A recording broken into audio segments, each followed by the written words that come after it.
There it is, guys. All the silver in the world at my fingertips. I collected it all, just like Pokemon. This is not true. I have yet to collect all the Pokemon. And this is most likely not all the silver in the world. Just some. Anyways. So actually, these are some of the things that were in a previous video. I just wanted to showcase it now for this one, because I have no more. I haven't been able to get any.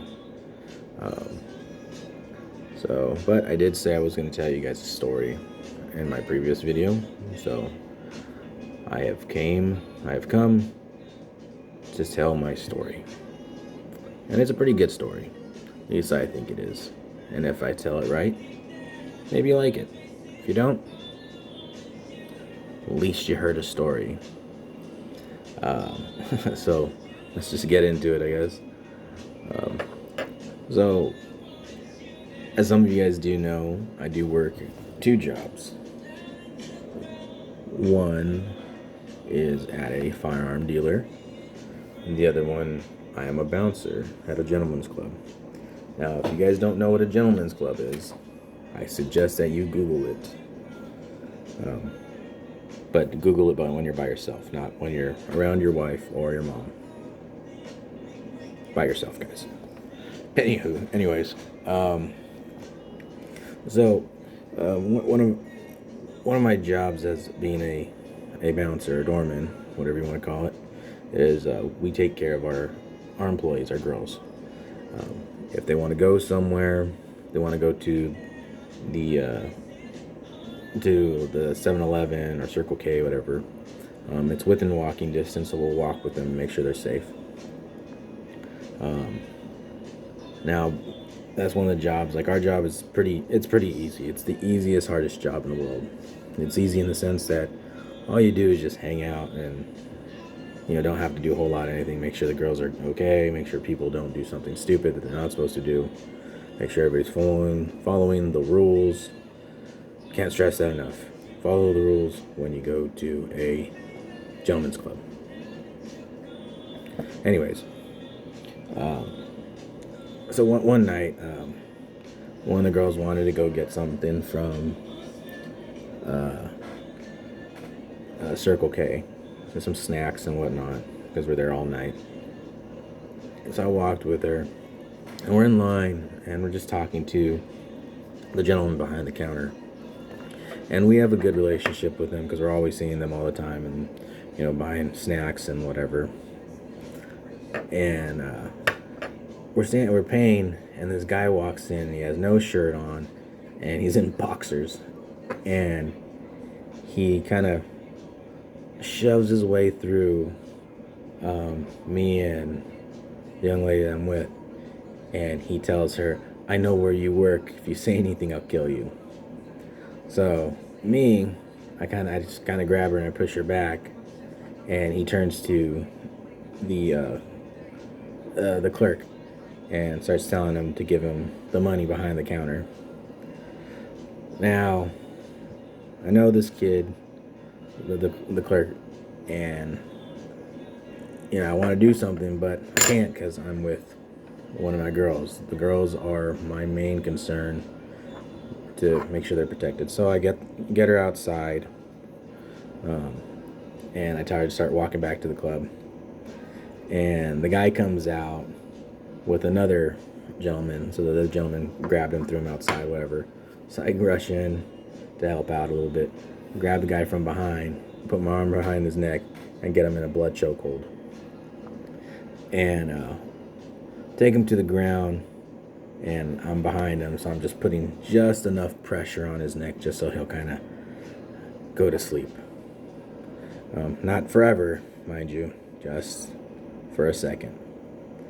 And he does. You see his arms kind of go like, and he's out for the count. Now, we call PD. I'm still holding on to him, and he's still trying to struggle, and he's trying to wave his hands and hit me from behind, or trying to hit me while I'm behind him. So all I do is just add a little bit more pressure, and he It starts to kind of do that. Breathe. And it's like, well, I start telling them, don't move. You stop it, or something bad's gonna happen to you. Now, within this time frame of me choking him out the first time, and then by the time the PD got there, it was about a good 10 minutes or so, roughly. And the cops come, I get up, dust myself off, and the cops ask us a few things. When they put the guy in handcuffs, they're like, this guy pissed himself, and he pooed himself. So I was like, holy crap, did I get any of this on me? Which I didn't, I was, thank God. And it was just funny because like he peed and pooped himself. So they take him to jail, whatever.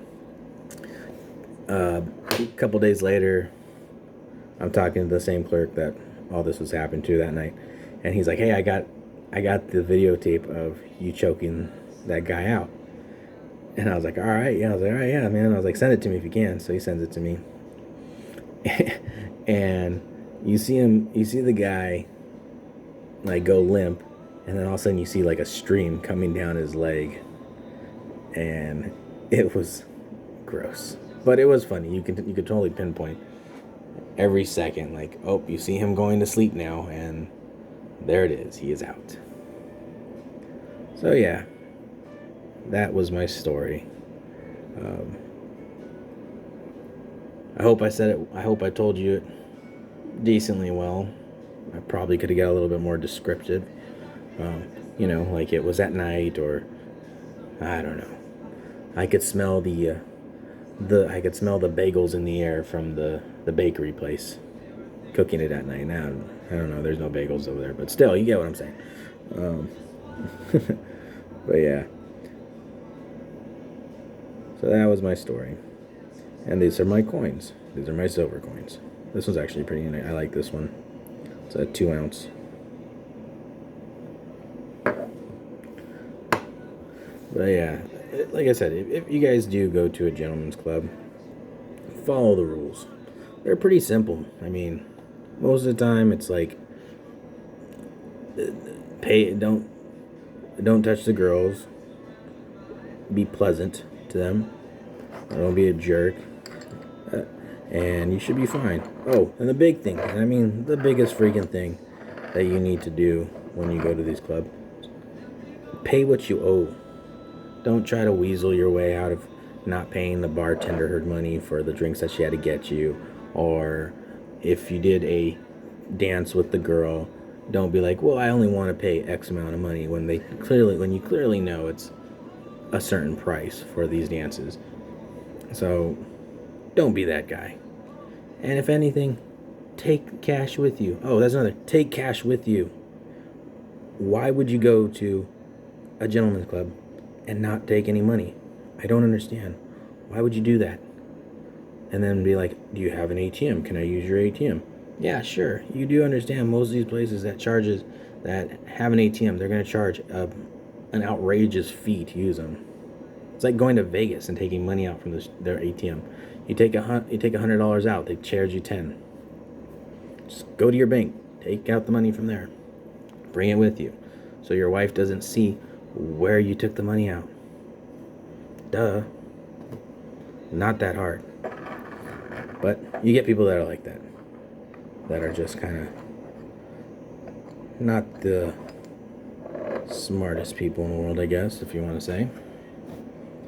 But yeah, I mean, that's the only thing. It's just be an adult and pay what you owe if you happen to go to one of these gentlemen's clubs. And be very respectful to the staff and the young ladies that work there. Because a lot of times, if you're not, there is a back door where many of people's heads have opened it. Now, I'm not going to say I'm just kidding, because I'm not kidding on that one. I've never personally had to do it to anybody. I'm just saying. But I'm sure there has been a lot of times that has happened to people. So, because I'm a nice guy, I try not to do things like that. But I will, if I have to. especially when it comes down to me getting my money. See? Because if I don't get my money, I can't get things like this. And I like things like this a lot. So, with that being said, I hope you like this video. If you like this video, give me a thumbs up. If you don't like this video, still give me a thumbs up. If you like this video, share it. If you don't like it, share it anyways, talk some shit. Well, there it is, guys. That is my story of working at the Gentleman's Club. I could probably tell you a few other ones, but those will be for other videos. Yeah, I'll even share a couple stories of here working at the gun shop. You know, most people that are gun owners, when I tell you these stories, you'll get a good kick out of them, a rise, whatever. All right, guys. I will see you later, and hope you all have a good day.